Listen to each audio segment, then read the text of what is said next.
12 ans. Et tu es où à l'école? Oui, à La Roche, en Ardennes. Tu sais ce que tu vas faire aujourd'hui? Aller à Arlan, vers le Parlement. Et tu sais ce que c'est? Non. Est-ce que ça t'intéresse? Oui, pour savoir c'est quoi.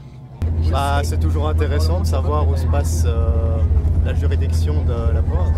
Donc bonjour, je m'appelle Timothée Dress et je suis journaliste à la TV de La Roche-en-Ardennes, année 2016-2017. Je vais vous présenter Lara, qui va répondre à mes questions. Bonjour. Sais-tu ce qu'est le Parlement? Non. As-tu des vagues idées? Non. Le Parlement, aussi le palais de justice, c'est là où se passent les procès de la ville d'Arlon ainsi que de toute la province. Je ne sais pas. C'est pour la justice ou un truc comme ça, non? C'est pas quand t'es à la prison ou quoi et qu'il y a le juge, non? C'est pas ça du tout. Il y a déjà de temps en temps quelques ministres, des bureaucrates, ceux qui nettoient, et voilà. Je sais pas, c'est pas là où on fait les lois ou tout ça, je sais pas. C'est pour parler de la province et tout ça. Est-ce que vous aimez les cartes Pokémon? On demande. Parce que moi j'en ai plein, je vais sûrement pas compter, mais je suis déjà dans les 100, je sais ça. Ça va être cool. Chloé aimerait bien te filmer.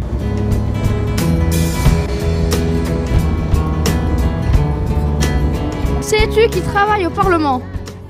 Je n'en ai aucune idée. Pourquoi?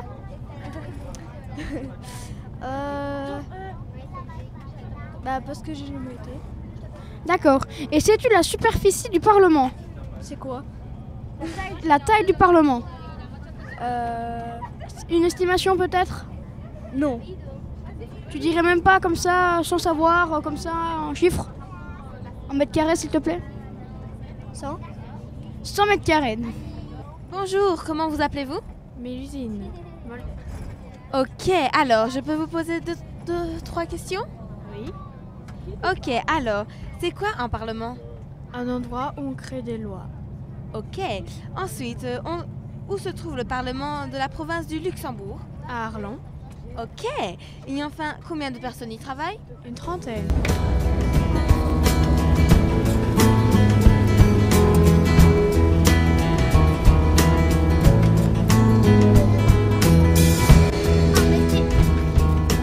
Tu peux me montrer le calcul? Oui, mais pas celui qui est à côté. Ok.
D'abord, je vous souhaite évidemment à toutes et à tous la bienvenue dans cette salle du Conseil provincial.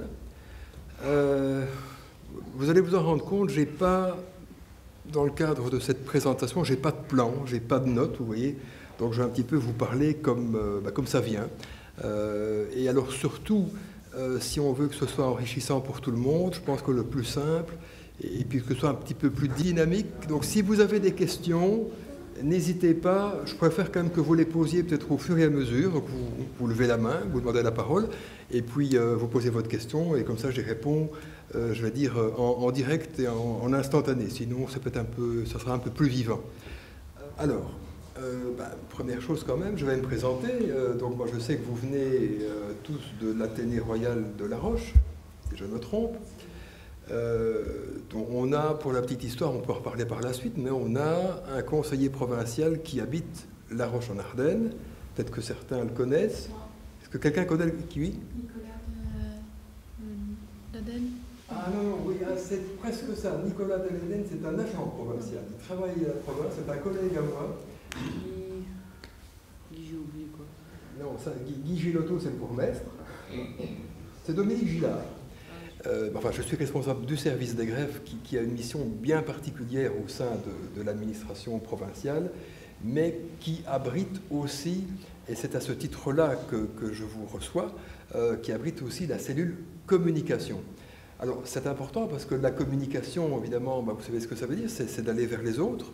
Et pour nous, donc pour la province de Luxembourg, c'est vraiment important de se faire connaître, parce qu'on se rend compte, et je pense que les aînés parmi vous, les plus vieux, mais tout est relatif, s'en rendent compte. C'est vrai que l'action des provinces en général, et la province de Luxembourg en particulier, eh bien, est souvent mal connue dans le public, et parfois même certaines personnes bénéficient de services offerts par la province sans savoir que c'est la province qui est derrière ce service.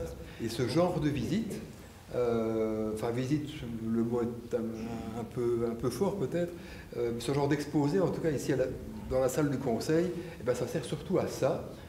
Ça sert à faire comprendre au public, ici en l'occurrence un jeune public, ce que la province réalise pour la population.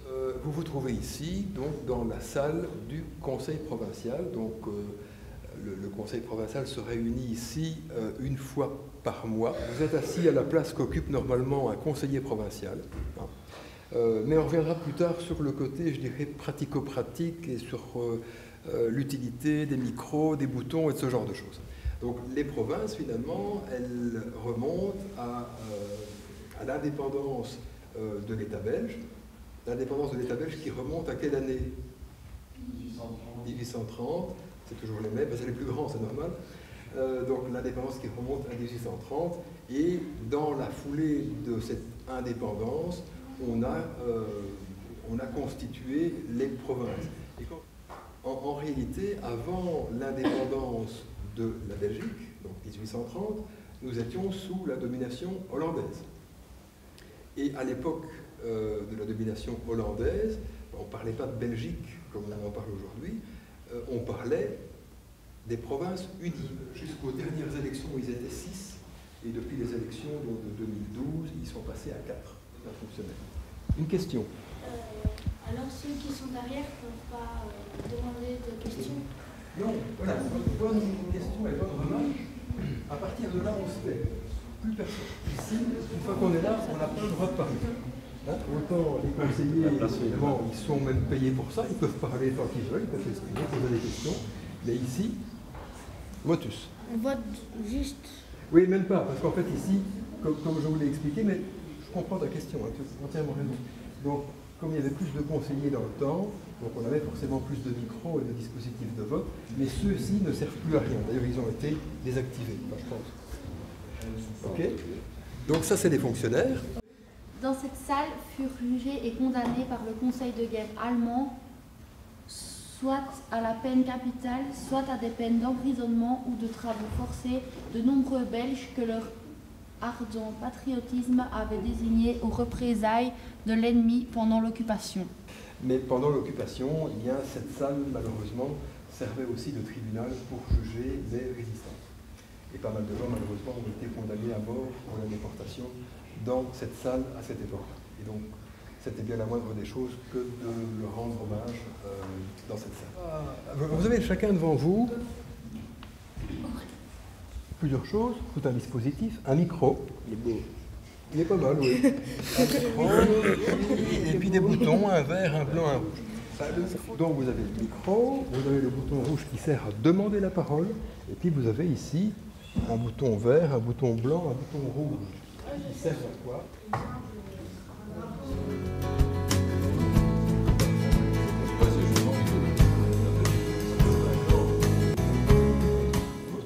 De pour que de contre, ça se passe comment? Ah, c'est une bonne question. Donc quand on vote et qu'il y a le même nombre de pour et de contre, la proposition est rejetée. Donc on considère que c'est les contre qui l'emportent. Ça arrive très rarement, mais ça peut arriver, ça pourra arriver. Parce que maintenant on peut peut-être aller dans la salle du collège, mais en 2 fois moins.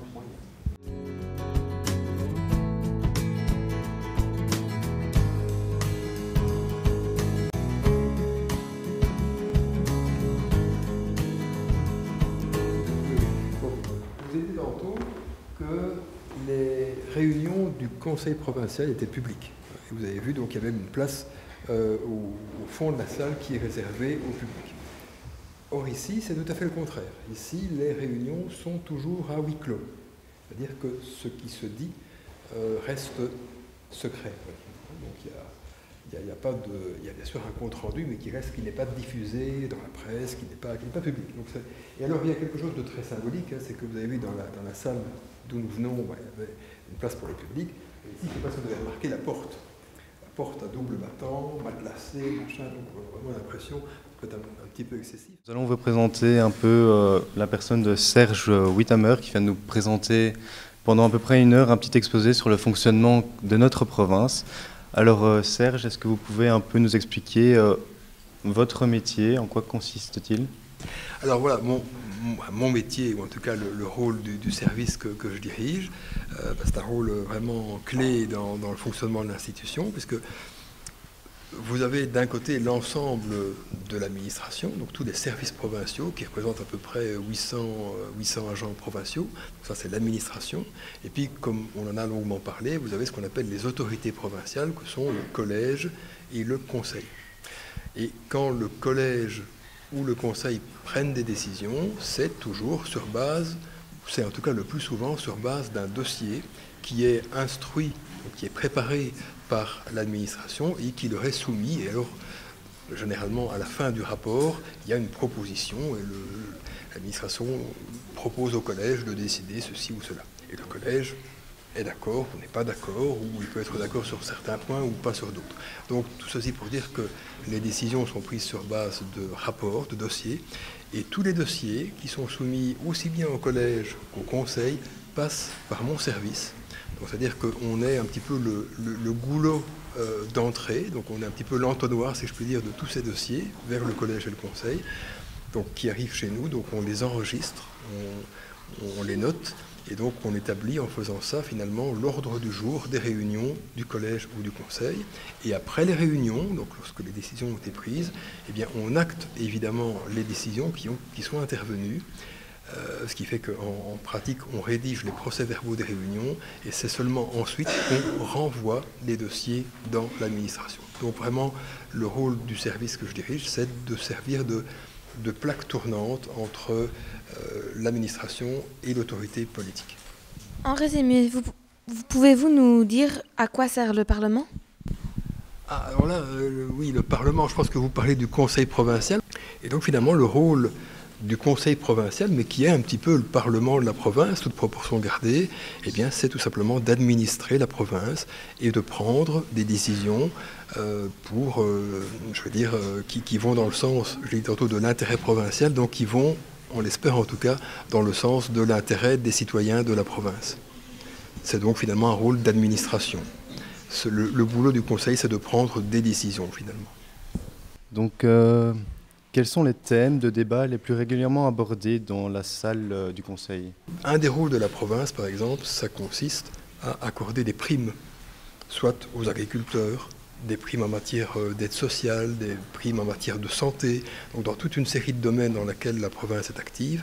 Et le rôle, finalement, du Conseil provincial, c'est de voter, c'est d'adopter les règlements relatifs à ces primes notamment, mais c'est aussi de poser des actes d'administration, je dirais quotidienne. Par exemple, les décisions qui se prennent régulièrement ici, c'est une décision qui consiste à construire un bâtiment, une décision qui consiste à acheter un véhicule ou une flotte de véhicules, voilà, des décisions qui consistent à faire des travaux dans un bâtiment existant. Donc voilà, on est vraiment ici dans le domaine du concret. Donc c'est souvent des décisions qui ont rapport avec des travaux réalisés ou avec des avantages à accorder à la population, mais vraiment on est dans le concret et on n'est pas dans le normatif comme c'est le cas du Parlement. Existe-t-il un Parlement pour les jeunes? Oui, voilà, il existe effectivement, c'est une bonne question, donc il existe ce qu'on appelle un Conseil provincial des jeunes, et d'ailleurs qui est renouvelé tous les 2 ans, et le nouveau Conseil provincial des jeunes, donc le CPJ en abrégé, a été installé, je pense, il y a quelques semaines, c'était, me semble-t-il, dans le courant du mois d'octobre. Alors c'est un conseil évidemment consultatif, qui n'est pas élu par la population à la suite d'élections, comme c'est le cas pour le conseil provincial, je veux dire, des adultes, mais il y a quand même une forme d'élection, mais qui n'a rien à voir, évidemment, qui est beaucoup moins formalisée. Mais donc, en principe, chaque commune est représentée, et le conseil provincial des jeunes, c'est ce qu'on appelle un conseil consultatif. Donc ça veut dire que c'est un conseil qui ne prend pas de décision, donc qui n'a pas autorité pour prendre des décisions, mais qui a un rôle d'avis, un rôle, c'est vrai qu'on parle de conseil consultatif, parce que le conseil des jeunes va donner des avis, va faire des suggestions, et il arrive parfois que le conseil provincial des jeunes fasse des suggestions au conseil provincial tout court, si je puis dire, et qui sont suivies des faits par la suite. Mais donc c'est d'abord un rôle de proposition, finalement. Sinon, quand on vient de l'extérieur, qu'on regarde le bâtiment a l'air bien grand, et ici, on se trouve dans la salle du conseil. Alors, quelles sont les autres pièces du bâtiment?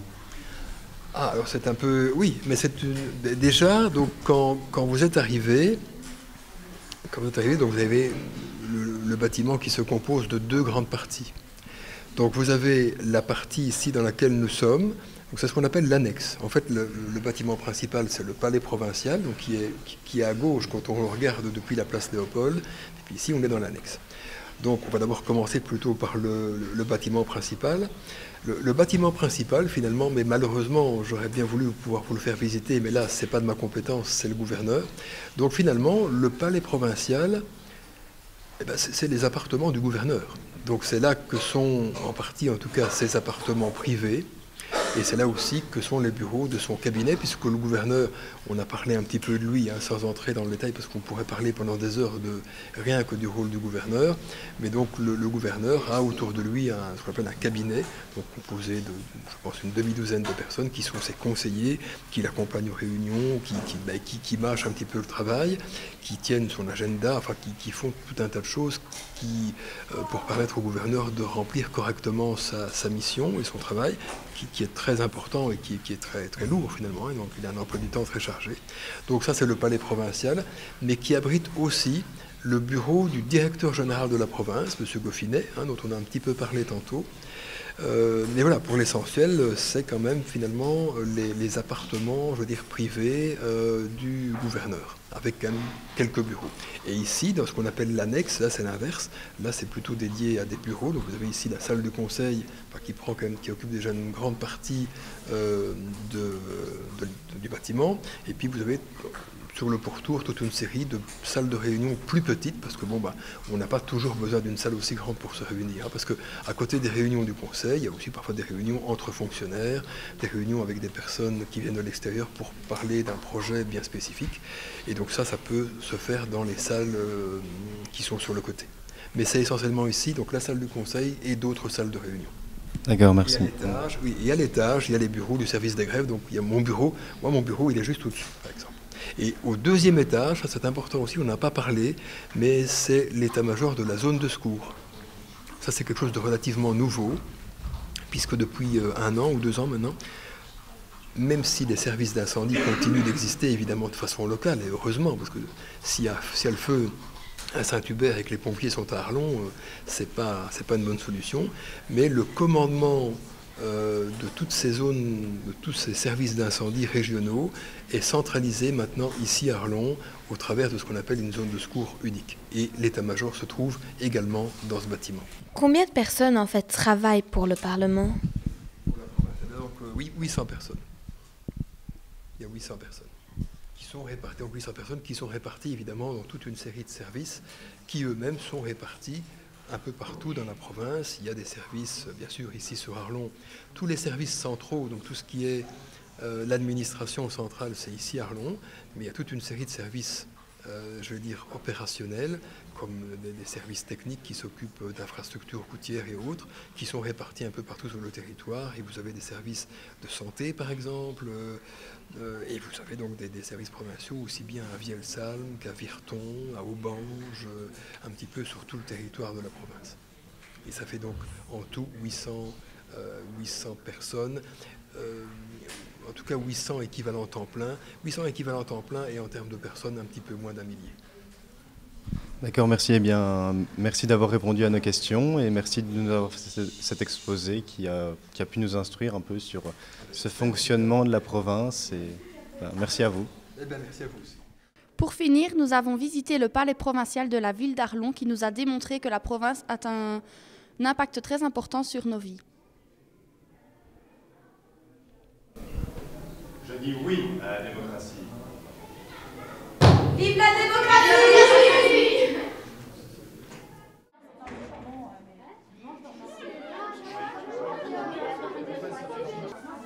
Donc alors j'ai pensé que c'était pas mal. J'ai eu du mal à entendre parce que j'étais tout derrière, mais j'ai quand même compris quelques trucs. Même s'il y a des trucs que je connaissais déjà. Ou sinon, franchement, ça a été.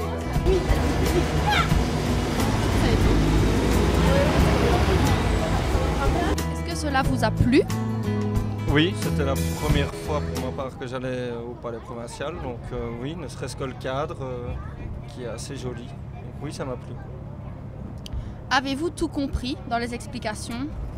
Je pense comme la majorité, non, pas tout compris, notamment au niveau de vraiment concrètement ce que la province amène à tous ses concitoyens. Donc non, pas tout compris.